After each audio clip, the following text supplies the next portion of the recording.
앵무새를 한 마리 사왔습니다. 그런데 그 앵무새가 말을 참 잘하는데 이게 참 거친 말을 하더랍니다. 욕쟁이 앵무새였습니다. 그래서 손님이 올 때마다 욕을 하니 이게 민망해서 다른 곳에서 아주 노래를 잘하는 앵무새 한 마리를 새롭게 가져다가 노래를 잘하는 그 앵무새의 우리에다가 이 욕쟁이 앵무새를 넣었습니다. 너도 좀 배워라 하고 넣었지요. 한 일주일쯤 지났을까요? 그래서 가보았더니 이 두 마리가 다 욕쟁이가 되어버렸답니다. 이 부정적인 힘의 파급력이 이렇게 큽니다. 주변에 보면 부정적인 말을 하는 분들이 참 가끔 있습니다. 교회에는 없는 줄 알았는데 교회에도 가끔 그런 분들이 계시더라고요. 부정적인 말을 하는 사람과 함께 있으면 나도 모르게 부정적인 사람이 되어버립니다. 부정적인 사람이 옆에 있으면 절로 가라고 하십시오. 절로 서광사로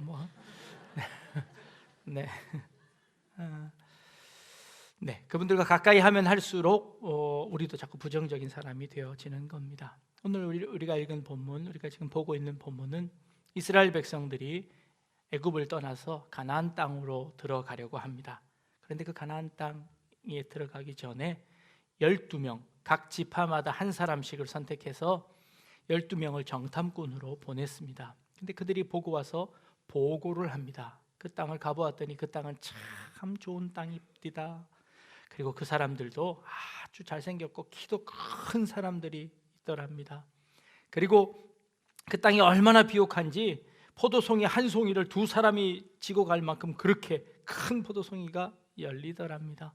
그리고 그 성은 성벽이 아주 높게 쌓여 있어서 그 성은 이렇게 잘 방어가 되는 그런 성임입니다 하고 12명이 똑같이 보고했습니다.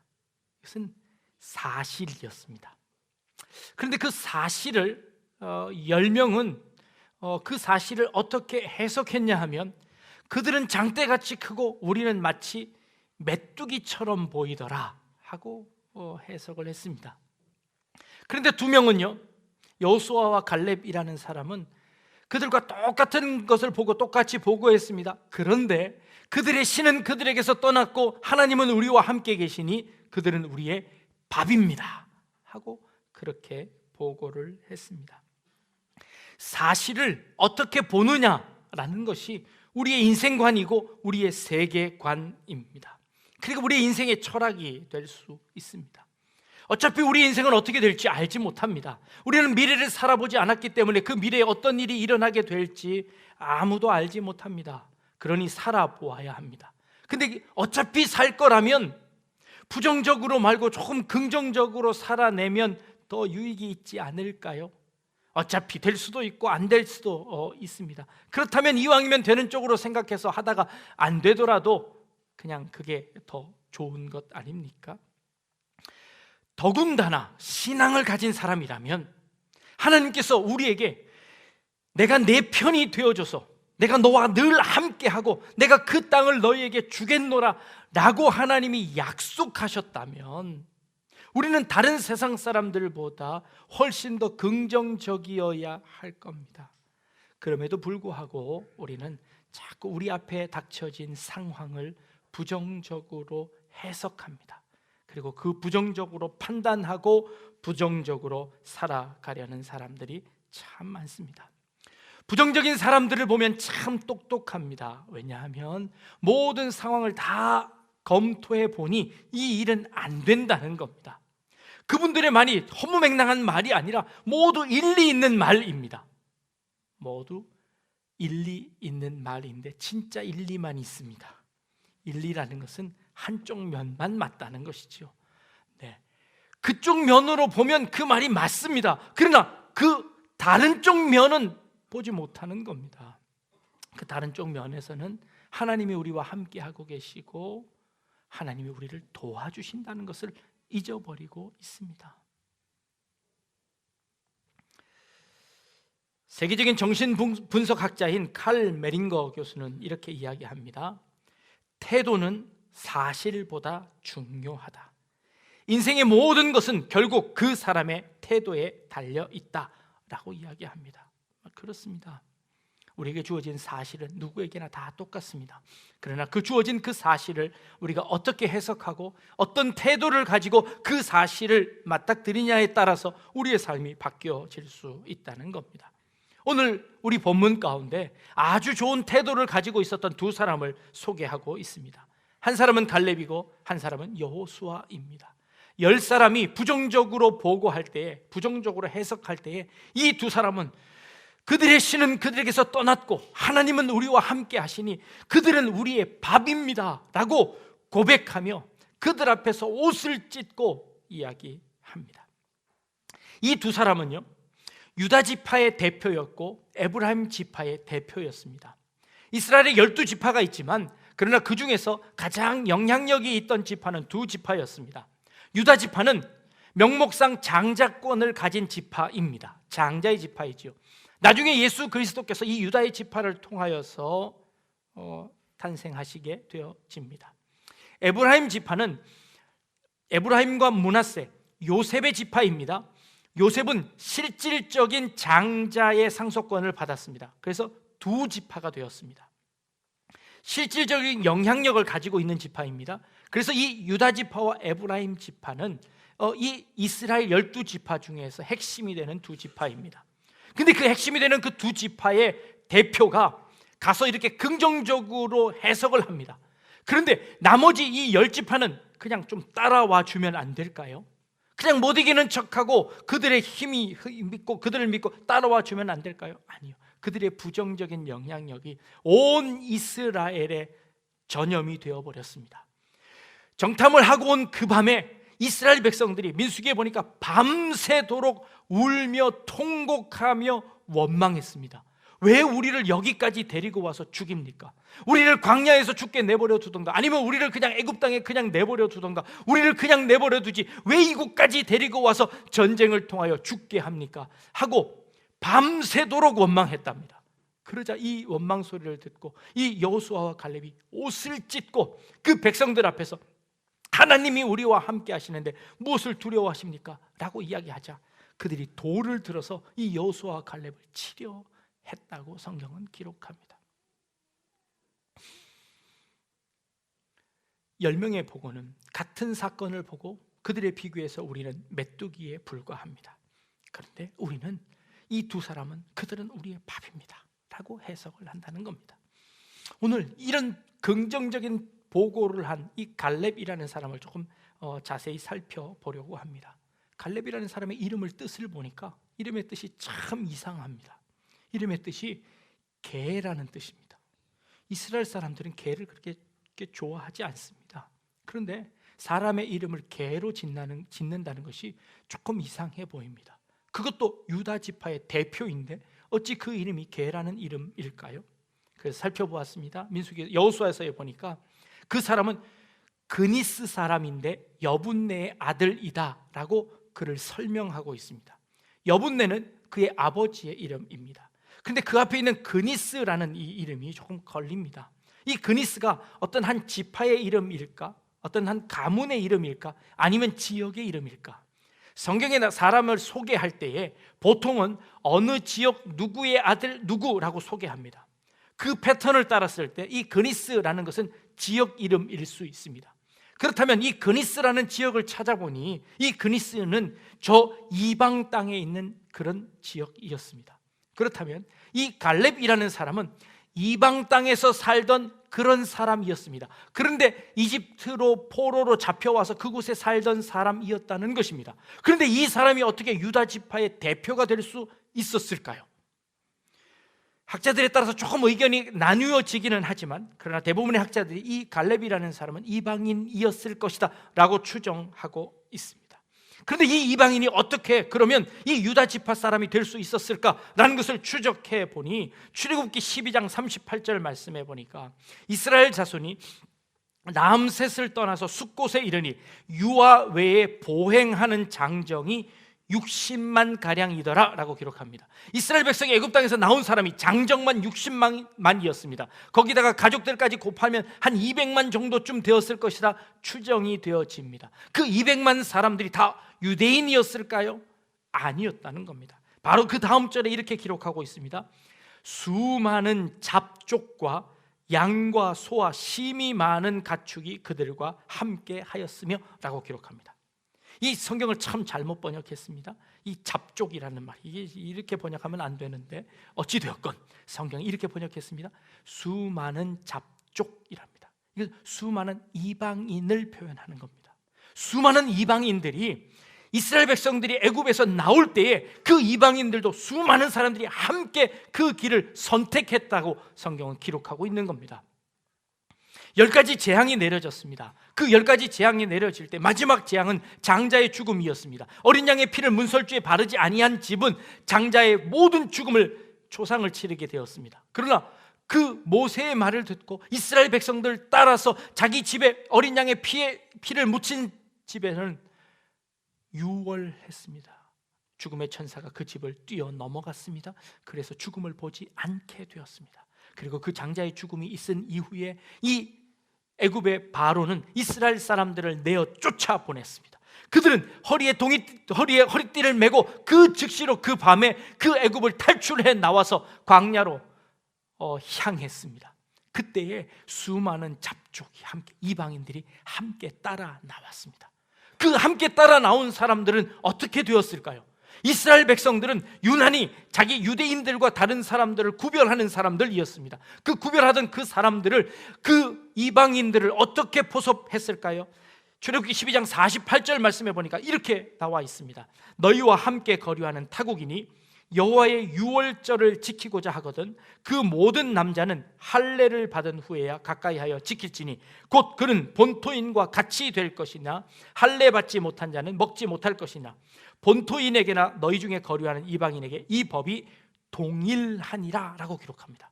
자, 할례를 행하면 유대인이 되어지는 것이고 그들과 함께 유월절을 함께 먹을 수 있을 것이며 유대인과 동일하게 될 것이다 라고 성경은 기록하고 있습니다.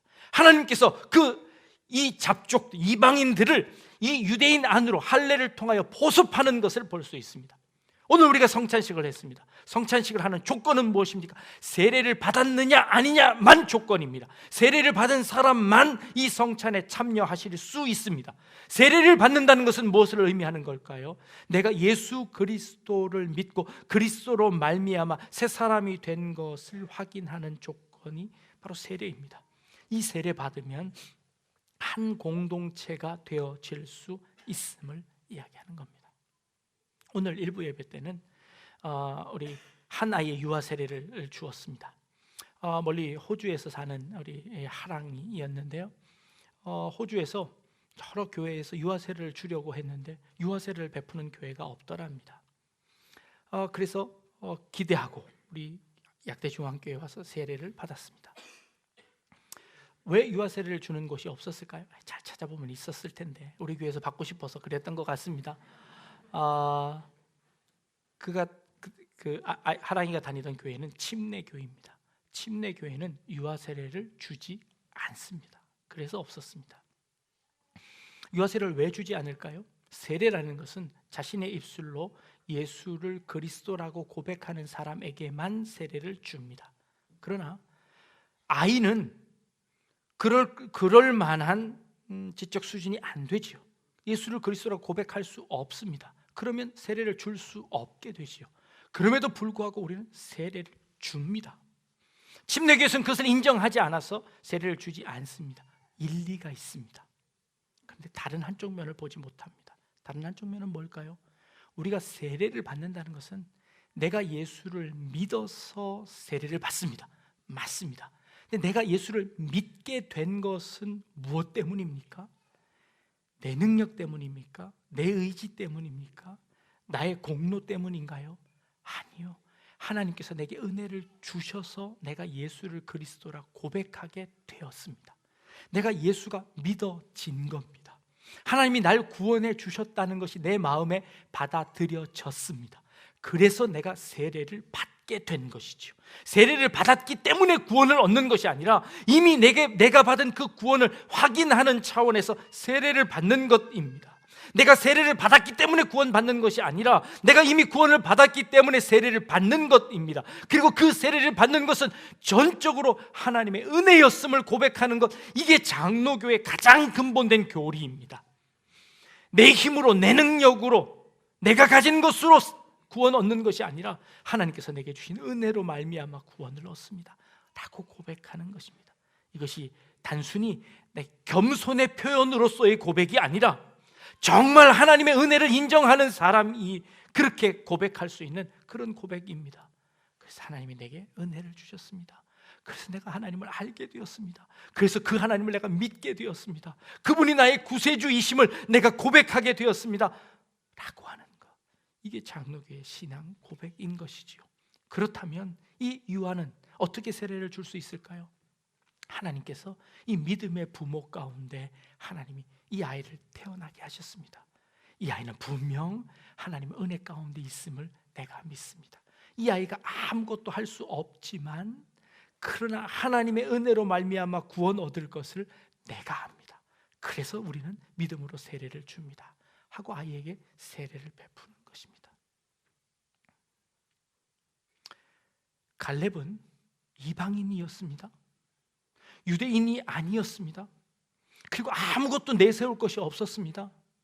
그런데 옆에 보니 하나님의 놀라운 능력들이 일어나는 겁니다. 그 능력을 바라보며 그 하나님을 믿지 않을 수 없었습니다.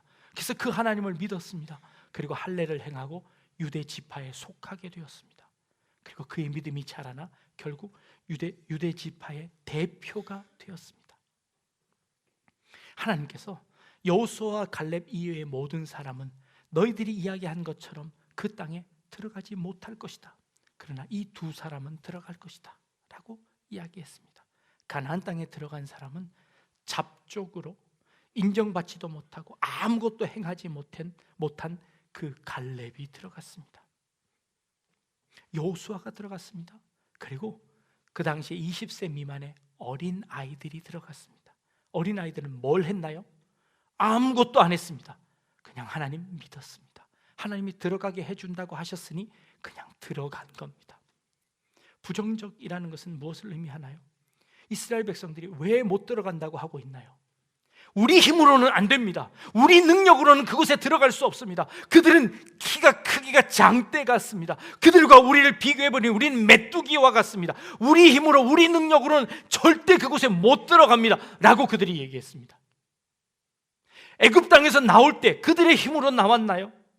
애굽 땅에서 나올 때 그들이 뭔가 한 가지라도 뭔가를 기여해서 나왔나요?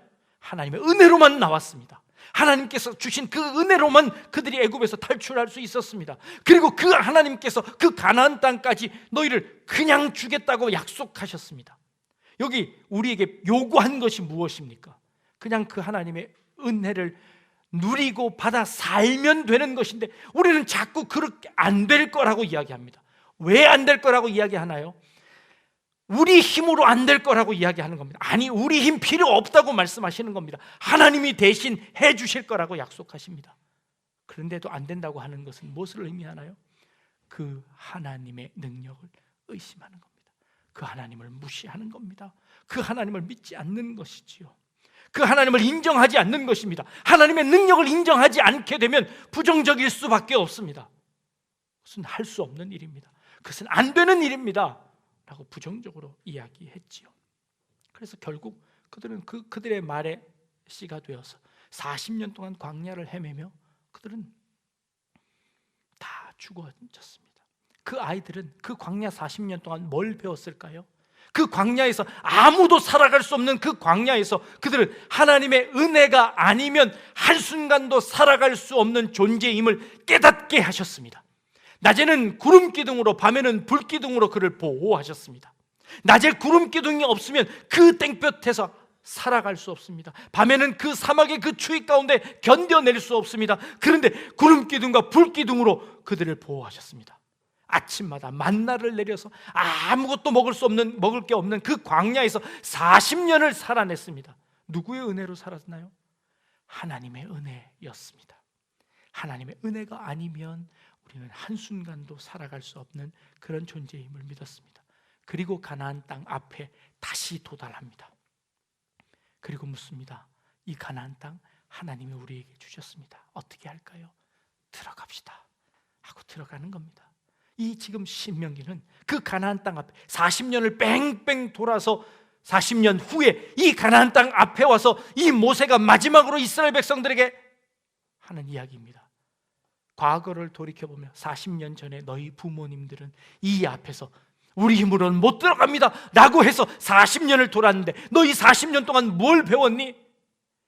우리 힘이 아니라 하나님의 힘으로 들어갈 수 있음을 배웠습니다. 내 힘으로 사는 것이 아니라 하나님의 능력으로 사는 것임을 배웠습니다. 하나님의 은혜 아니면 한순간도 살아갈 수 없는 우리임을 배웠습니다.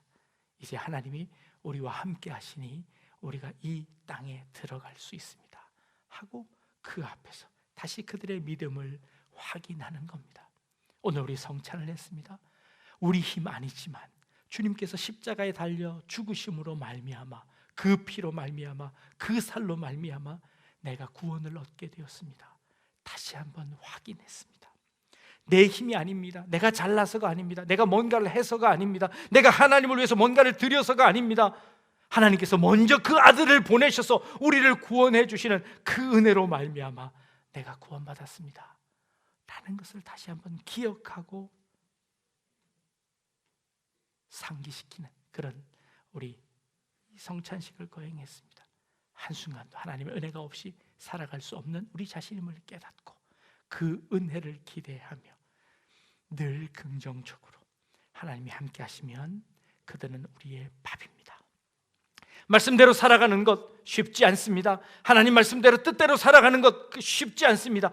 그러나 하나님이 나와 함께 하시면 할 수 있습니다. 하나님이 나와 동행하시면 내가 그 길 걸어갈 수 있습니다 라고 고백하며 믿음의 고백을 감당할 수 있는 그런 우리 성도님들 다 되실 수 있기를 주님의 이름으로 축복합니다. 기도하겠습니다. 하나님, 여호수아와 갈렙처럼 똑같은 사실을 보았지만 10명의 정탐꾼들은 부정적으로 보고를 했습니다.